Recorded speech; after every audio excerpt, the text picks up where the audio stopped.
Hi ಗೆಳೆಯರೇ, ನನ್ನ ಹೆಸರು ವಿಕ್ರಮ್.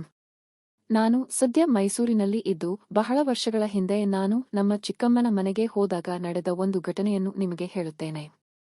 ನಾನು ಅವಾಗ ಪದವಿಯನ್ನು ಮುಗಿಸಿ ರಜೆಗೆಂದು ಅವರ ಮನೆಗೆ ಹೋಗಿದ್ದೆ. ಕಾಲೇಜಿನಲ್ಲಿ ಅದಾಗಲೇ ನಾನು 2 ಹಕ್ಕಿಗಳನ್ನು ಬೇಟೆಯಾಡಿದ್ದೆ.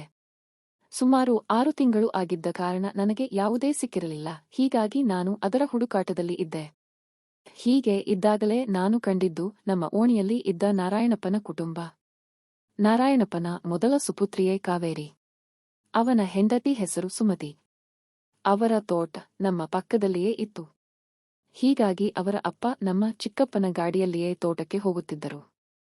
ನಾವು ಕೂಡ ಕೆಲವೊಮ್ಮೆ ಹೋಗುತ್ತಿದ್ದೆವು. ಅಲ್ಲದೆ ತೋಟದಲ್ಲಿ ಏನೇ ಬೆಳೆದಿದ್ದರೂ ಸಹಿತ ಪರಸ್ಪರ ಕೊಡುತ್ತಿದ್ದೆವು. ನಾನು ಊರಿಗೆ ಹೋದಾಗಲೆಲ್ಲ ಕಾವೇರಿಯ ಜೊತೆಗೆ ಓಣಿಯಲ್ಲಿಯ ಲಗೋರಿ, ಕುಂಟೆಬಿಲ್ಲೆ ಹೀಗೆ ಎಲ್ಲ ಆಟಗಳನ್ನು ಆಡಿದ್ದೆವು. ಹೀಗಾಗಿ ನನಗೆ ಅವರ ಮತ್ತು ಅವರ ಕುಟುಂಬದ ಪರಿಚಯ ಮೊದಲಿನಿಂದಲೂ ಇತ್ತು. ಆದರೆ ಈ 2-3 ವರ್ಷದಲ್ಲಿ ಅವರು ಬೇಗ ಬೆಳೆದು ಬಿಟ್ಟಿದ್ದರು. ನೋಡಲು ಸುಂದರವಾಗಿದ್ದು, ಸಮುದ್ರದ ಅಲೆಗಳಂತೆ ಉದ್ದನೆಯ ಕೂದಲು, ಚಂದ್ರನನ್ನು ನಾಚಿಸುವಂತಹ ಕಣ್ಣುಗಳನ್ನು ಹೊಂದಿದ್ದರು.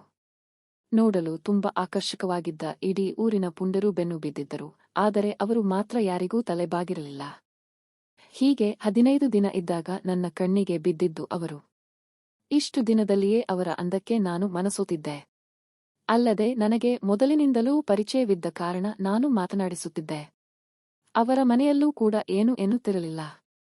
ಹೀಗೆ ಒಂದು ದಿನ ನಾನು ಸಾಯಂಕಾಲ ಕೂತಾಗ ಅವರನ್ನು ಮಾತನಾಡಿಸಿದೆ. ಎಲ್ಲಿವರೆಗೆ ಓದಿದ್ದೀಯಾ ಎಂದು ಕೇಳಿದಾಗ ಅವರು 12ನೇ ತರಗತಿ ಪಾಸಾಗಿದ್ದು ಇವಾಗ ಮನೆಯಲ್ಲಿ ಇದ್ದೇನೆ. ಮುಂದೆ ಓದಿಸುವುದು ಬಿಡುವುದು ನನ್ನ ಮಾವನಿಗೆ ಬಿಟ್ಟಿದ್ದು ಎಂದರು. ಆಗ ನಾನು, ಯಾಕೆ ನೀನು ಓದಬೇಕು ಎಂದರೆ ಅವನ ಅಪ್ಪಣೆ ಯಾಕೆ ಬೇಕು ಎಂದು ಕೇಳಿದೆ. ಆಗ ಅವರು, ಇಲ್ಲ ಕಣೋ, ಬರುವ ದೀಪಾವಳಿ ಮುಂಚೆ ನನಗೆ ಮದುವೆ ಇದೆ. ಹೀಗಾಗಿ ಎಲ್ಲವೂ ಇವಾಗ ಅವನ ಕೈಯಲ್ಲಿ ಇದೆ. ಅವರ ಮನೆಯವರೇ ಎಲ್ಲಾ ನಿರ್ಧಾರ ತಗೋತಾರೆ ಎಂದರು. ನಾನು, ಸರಿ ಬಿಡು, ನಿನ್ನ ಗಂಡ ಪುಣ್ಯ ಮಾಡಿದ್ದಾನೆ. ಮದುವೆ ಮುಂಚೆಯೇ ಅಧಿಕಾರವನ್ನು ಚಲಾಯಿಸುವ ಅಧಿಕಾರ ಹೊಂದಿದ್ದಾನೆ ಎಂದು ಹೇಳಿದೆ. ಆಗ ಅವರು, ಅಯ್ಯೋ, ನಿನಗೆ ಹೇಳೋದೇ ಮರೆತೆ. ನಾನು ತೋಟಕ್ಕೆ ಹೋಗಿ ಅಪ್ಪನಿಗೆ ಊಟದ ಬುತ್ತಿ ಕೊಟ್ಟು ಸಾಯಂಕಾಲ ಬರಬೇಕಾದರೆ ಎಮ್ಮೆಯ ಹಾಲು ಕರೆದುಕೊಂಡು ಬರಬೇಕು. ನಾನು ಹೋಗ್ತೀನಿ, ಮತ್ತೆ ಸಾಯಂಕಾಲ ನಿನ್ನ ಜೊತೆಗೆ ಮಾತಾಡ್ತೀನಿ ಎಂದು ಹೇಳಿದರು. ಹೀಗೆ ಮಾತನಾಡುವಾಗ ಅವರ ಸೌಂದರ್ಯ ನನಗೆ ಕಾಣಿಸತೊಡಗಿತ್ತು. ಅಷ್ಟೇನು ವಿಶಾಲವಾಗಿಲ್ಲದಿದ್ದರೂ ಆ ಸೌಂದರ್ಯ ನೋಡೋಕೆ ಕಣ್ಣಿಗೆ ಇಂಪು ನೀಡುತ್ತಿತ್ತು. ಮಾತಿನ ಭರದಲ್ಲಿ ಅದು ಅವರಿಗೆ ತಿಳಿದು ಬಂದಿರಲೇ ಇಲ್ಲ. ನಾನು ಹಾಗೆ ಅದನ್ನು ನೋಡುತ್ತಾ ಕುಳಿತಿದ್ದೆ. ಹೀಗೆ ನೋಡುವಾಗ ಒಂದು ಸಲ ನನ್ನನ್ನು ನೋಡಿದ ಕೂಡಲೇ ಸರಿಮಾಡಿ ಸುಮ್ಮನೆ ಕೂತುಬಿಟ್ಟರು. ನಮ್ಮ ನಡುವೆ ಯಾವುದೇ ಮಾತುಕತೆ ಇರಲಿಲ್ಲ. ಕೊನೆಗೆ ನಾನೇ ಮಾತು ಮುಂದುವರಿಸಿದೆ. ಮತ್ತೆ ಅವನು ಏನು ಓದಿದ್ದಾನೆ, ಎಲ್ಲಿಯ ಎಂದೆಲ್ಲ ಕೇಳಿದೆ. ಆಗ ಅವರು ನನ್ನ ಮುಖಕ್ಕೆ ಮುಖ ಕೊಡದೆ ಮಾತನಾಡುತ್ತಿದ್ದರು. ಆದರೆ ಕೆಳಗೆ ಮತ್ತೊಬ್ಬ ಎದ್ದಿದ್ದ ಅವರು ಅವನನ್ನು ನೋಡುತ್ತಾ ಮಾತನಾಡುತ್ತಿದ್ದನ್ನು ನಾನು ಗಮನಿಸಿದೆ. ಆಮೇಲೆ ನಿಧಾನವಾಗಿ ನಾನು ಸರಿಮಾಡಿಕೊಂಡು ಕೂರಬೇಕು ಎನ್ನುವಷ್ಟರಲ್ಲಿ ಅವರು, ನಾನು ಹೋಗ್ತೀನಿ, ಲೇಟಾದ್ರೆ ಕಷ್ಟ ಎಂದು ಹೇಳಿ ಹೋದರು. ಅಷ್ಟರಲ್ಲಿ ನಾನು ಕೂಡ ಚಿಕ್ಕಪ್ಪನಿಗೆ ಬುತ್ತಿ ತಗೊಂಡು ಹೋಗಲು ತಯಾರಾದೆ. ಆಗ ಅವರು, ನೀನು ಎಲ್ಲಿಗೆ ಬರ್ತೀಯಾ ಎಂದು ಕೇಳಿದರು. ನಾನು, ಸುಮ್ಮನೆ ಮನೆಯಲ್ಲಿ ಯಾಕೆ ಕೂರೋದು, ಅದಕ್ಕೆ ನಿನ್ನ ಜೊತೆಗೆ ಬರ್ತೀನಿ ಎಂದು ಹೇಳಿದೆ. ಅವರು ಸರಿ ಎಂದರು. ಆಮೇಲೆ ಇಬ್ಬರೂ ಮಾತನಾಡುತ್ತಾ ಹಾಗೆ ತೋಟದತ್ತ ಹೊರಟೆವು. ಹೀಗೆ ಹೋಗುವಾಗ ನಾನು, ಅಲ್ಲ, ನಿನಗೆ ಏನು ವೆಸ್ಟ್ ಆಗಿದೆ ಎಂದು ಇವಾಗ ಎಲ್ಲಾ ತಯಾರಿ ನಡೆಸಿದ್ದಾರೆ. ಇನ್ನು ಸ್ವಲ್ಪ ಓದು ಎಂದು ಕೇಳಿದೆ. ಅವಾಗ ಅವರು ಸುಮ್ಮನೆ ಇದ್ದರು. ಹೀಗೆ ತೋಟದ ದಾರಿ ಹಿಡಿದು ಹೊರಟಿದ್ದೆವು. ಮೊದಲೆಲ್ಲ ಹೆಚ್ಚು ಹೆಚ್ಚು ಜಾಲಿ ಗಿಡ, ಮುಳ್ಳು ಕಂಟಿ ಗಿಡ, ಅಲ್ಲಲ್ಲಿ ಪೊದೆಗಳು ಇರುತ್ತಿದ್ದವು. ಹೀಗೆ ನಾವು ದಾರಿ ಹಿಡಿದು ಹೋಗುವಾಗ ಆಮೇಲೆ ನಾನೇ ಚೆನ್ನಾಗಿ ಓದಿದರೆ ತಾನೇ ಕೆಲಸ ಸಿಗೋದು, ಒಳ್ಳೆಯ ಕರಿಮಣಿ ಮಾಲೀಕ ಸಿಗೋದು ಎಂದು ಹೇಳಿದೆ. ಆಗ ಅವರು, ಮತ್ತೆ ನನ್ನ ಮಾವನೇ ಎಲ್ಲ ಡಿಸೈಡ್ ಮಾಡುತ್ತಾರೆ, ನಾನೇನು ಮಾಡುವುದಿಲ್ಲ ಎಂದು ಖಡಾಖಂಡಿತವಾಗಿ ಹೇಳಿದರು.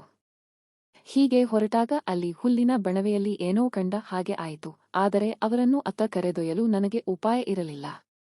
ಆಮೇಲೆ ನಾನು, ಸರಿ, ನಾಳೆ ಮದುವೆಯಾದ ಮೇಲೆ ಎಲ್ಲವನ್ನೂ ನಿನ್ನ ಮನೆಯವರೇ ನಿರ್ಧಾರ ಮಾಡುತ್ತಾರೆ ಹೇಗೆ ಎಂದಾಗ ಅವರು, ಏನೋ ನೀನು ಎಲ್ಲೆಲ್ಲೋ ಏನೇನೋ ಹೋಲಿಕೆ ಮಾಡ್ತಾ ಇದ್ದೀಯಾ, ಅದು ತನ್ನಿಂದ ತಾನೇ ಏನಾಗುತ್ತದೆ, ಅದರ ಬಗ್ಗೆ ಯಾಕೆ ಚಿಂತೆ ಮಾಡಬೇಕು ಎಂದು ಹೇಳಿದರು.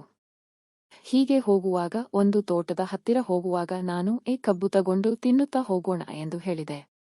ಆಗ ಅವರು, ಈ ಕಡೆಯದ್ದು ಬೇಡ, ಸ್ವಲ್ಪ ಒಳಗಡೆ ಹೋಗಿ ತರಬೇಕು, ಚೆನ್ನಾಗಿರೋದು ಸಿಗುತ್ತೆ ಎಂದರು. ನಾನು ಅದೆಲ್ಲ ನನಗೆ ಗೊತ್ತಾಗಲ್ಲ ಎಂದು ಹೇಳಿದಾಗ ಅವರು, ನಾನು ನಿನ್ನ ಹಿಂದೆ ಬರ್ತೀನಿ ನಡಿಯೇ ಎಂದರು. ನಾನು ಸರಿ ಎಂದು ಮುಂದೆ ಹೋದೆ.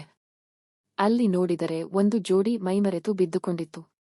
ಅದನ್ನು ನೋಡಿದವನೇ ನನ್ನ ಮನದಲ್ಲಿದ್ದ ರಾಕ್ಷಸ ಹೊರಬಂದು ಬಿಟ್ಟ. ಹೇಗಾದರೂ ಮಾಡಿ ಇವತ್ತು ಇದೇ ತೋಟದಲ್ಲಿ ನಾನು ಕೆಲಸ ಮಾಡಬೇಕು, ಇಲ್ಲದಿದ್ದರೆ ಮತ್ತೆ ಮುಂದೆ ಸಾಧ್ಯವಿಲ್ಲ ಎಂದು ಎನಿಸಿತು.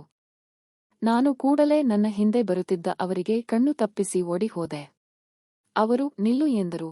ನಿಲ್ಲದೆ ಓಡಿ ಹೋಗಿ ಸ್ವಲ್ಪ ಸುತ್ತು ಹಾಕಿ ಸದ್ದು ಮಾಡದೆ ನಿಧಾನವಾಗಿ ಅವರ ಹಿಂದೆ ಬಂದುಬಿಟ್ಟೆ.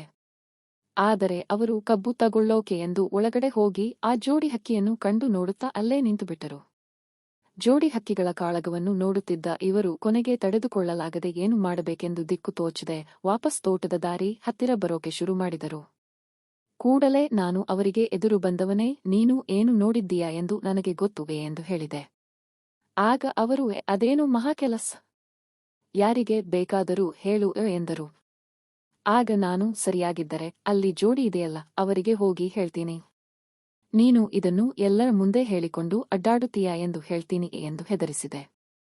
ಆ ಮಾತಿಗೆ ಅವರು ಸ್ವಲ್ಪ ಗಾಬರಿಯಾಗಿ, ಬೇಡ ಸುಮ್ಮನೆ, ತೊಂದರೆ ಯಾಕೆ, ಇವಾಗ ನಾನು ಏನು ಮಾಡಬೇಕು ಎಂದರು. ಆಗ ನಾನು, ನೋಡು ಇವಾಗ ಹೇಗಿದ್ದರೂ ನೀನು ಎಲ್ಲದಕ್ಕೂ ಸಿದ್ಧವಾಗಿದ್ದೀಯಾ, ದೀಪಾವಳಿಗೆ ಕಾರ್ಯಕ್ರಮ ಕೂಡ ಇದೆ ಎಂದು ಹೇಳಿದ್ದೀಯಾ, ಹೀಗಾಗಿ ಆಮೇಲೆ ಮಾಡುವ ಕೆಲಸವನ್ನು ಈಗಲೇ ಮಾಡುವೆ ಎಂದು ಬಿಟ್ಟೆ. ಆಗ ಅವರು ಮೊದಲಿಗೆ ಒಪ್ಪದಿದ್ದರು, ಕೊನೆಗೆ ನಾನು ಅವರಿಗೆ ಅದನ್ನು ಇದನ್ನು ಹೇಳಿ ಒಪ್ಪಿಸಿದೆ. ಆಮೇಲೆ ಅವರು, ನೀನು ಹೇಳಿದ ಹಾಗೆ ಆಗಲಿ, ಆದರೆ ನನಗೆ ಭಯ ಆಗುತ್ತೆ ಎಂದರು. ನಾನು, ಏನು ಆಗುವುದಿಲ್ಲ, ಇದೆಲ್ಲ ಸಹಜ ಕಣೆ, ಇವಾಗ ಮುಂದೆಯಾದರೂ ನೀನು ಈ ಕೆಲಸ ಮಾಡಲೇಬೇಕು ಅಲ್ವಾ, ನೀನು ಓಕೆ ಎಂದರೆ ಮಾತ್ರ ಇಲ್ಲೇ ಕಬ್ಬಿನ ತೋಟದಲ್ಲೇ ಮುಂದಿನ ಕೆಲಸ ಎಂದು ಹೇಳಿದೆ. ಮೊದಲೇ ಜೋಡಿ ಹಕ್ಕಿಯನ್ನು ನೋಡಿದ್ದ ಅವರಿಗೆ ಏನು ಮಾಡಬೇಕು ಎಂದು ಗೊಂದಲದಲ್ಲಿ ಇದ್ದರು. ಕೊನೆಗೆ ಅವರು, ನನಗೂ ಕೆಲಸ ಮಾಡಬೇಕು ಎಂಬ ಬಯಕೆಯಿದೆ, ಆದರೆ ಯಾವುದೇ ರೀತಿಯ ತೊಂದರೆ ಆಗದಂತೆ ಮಾಡುವುದಾದರೆ ಸರಿ, ಈ ವಿಚಾರ ಇಬ್ಬರಿಗೆ ಬಿಟ್ಟರೆ ಮೂರನೆಯವರಿಗೆ ಗೊತ್ತಾಗ ಆಗಬಾರದು. ನನಗೂ ತುಂಬಾ ದಿನಗಳಿಂದ ಆ ಕೆಲಸ ಮಾಡಬೇಕು ಎನಿಸುತ್ತಿದೆ, ಆದರೆ ಯಾರ ಮುಂದೆ ಹೇಳಲು ಆಗಿದ್ದಿಲ್ಲ. ನೀವು ಈ ವಿಚಾರ ಬೇರೆ ಯಾರಿಗೂ ಹೇಳುವುದಿಲ್ಲ ಎಂದರೆ ನಾನು ಕೆಲಸಕ್ಕೆ ಸಿದ್ಧ ಎಂದು ಹೇಳಿದರು. ಆಗ ನಾನು, ಏನು ಆಗುವುದಿಲ್ಲ, ಈ ವಿಷಯ ಯಾರಿಗೂ ಹೇಳುವುದಿಲ್ಲ, ನಾನು ನಿನಗೆ ಮಾತು ಕೊಡುತ್ತೇನೆ ಎಂದು ಹೇಳಿದಾಗ ಅವರು, ಸರಿ ನನ್ನ ಹಿಂದೆ ಬಾಯ್ ಎಂದರು. ಆಮೇಲೆ ಜಾಸ್ತಿ ಕಬ್ಬು ಬೆಳೆದಿದ್ದ ಭಾಗದಲ್ಲಿ ನಡುವೆ ಕರೆದುಕೊಂಡು ಹೋಗಿ ತಲೆಯ ಮೇಲಿನ ಊಟದ ಬುತ್ತಿಯನ್ನು ಅಲ್ಲೇ ಕೆಳಗೆ ಇಟ್ಟರು. 15 ದಿನಗಳಿಂದ ಕಾದು ಕುಳಿತಿದ್ದ ನಾನು ಮೊದಲು ಆ ತೋಟದಲ್ಲಿ ನೋಡಿದ್ದೆ ಅವರ ಸೌಂದರ್ಯವನ್ನು ಕಣ್ಣು ತುಂಬಿಕೊಂಡು ಅಲ್ಲಿಯೇ ನಿಧಾನವಾಗಿ ಆ ಕೆಲಸವನ್ನು ಮಾಡಿದೆ. ಮೊದಲಿಗೆ ಕೆಲಸ ಮಾಡುವಾಗ ಬೇಡ ಎಂದರು. ನಾನು, ಏನು ಆಗುವುದಿಲ್ಲ ಎನ್ನುತ್ತಾ ಅವರ ಜೊತೆಗೆ ಖುಷಿಯಾಗುವಷ್ಟು ಎಲ್ಲಾ ಕೆಲಸವನ್ನು ಮಾಡಿದೆ. ಗಮನಿಸಿ ಗೆಳೆಯರೇ, ಇಂತಹ ಕಾಲ್ಪನಿಕ ಘಟನೆ ಕತೆಗಳಂತೆ ನಿಜ ಜೀವನದಲ್ಲಿ ಮಾಡಿದ್ದೆ ಆದಲ್ಲಿ ಜೀವ ಮತ್ತು ಜೀವನಕ್ಕೂ ತೊಂದರೆಯಾಗುತ್ತದೆ. ಹಾಗಾಗಿ ಇಂತಹ ಕಾಲ್ಪನಿಕ ಕತೆಗಳಿಗೆ ಪ್ರಾಮುಖ್ಯತೆ ನೀಡಬಾರದು. ಉತ್ತಮ ಸದ್ಗುಣ ಜೀವನ ನಡೆಸಬೇಕು, ಜೊತೆಗೆ ನಮ್ಮ ಬದುಕನ್ನು ಹಸನಾಗಿಸುವ ಕತೆಗಳನ್ನು ಓದಿ ಸ್ಫೂರ್ತಿಯನ್ನು ಪಡೆಯಬೇಕು. ಗೆಳೆಯರೇ, ಈ ಕತೆ ಇಷ್ಟವಾಗಿದ್ದರೆ ಲೈಕ್ ಮಾಡಿ, ಚಾನೆಲ್ ಸಬ್ಸ್ಕ್ರೈಬ್ ಮಾಡಿ. ಧನ್ಯವಾದ.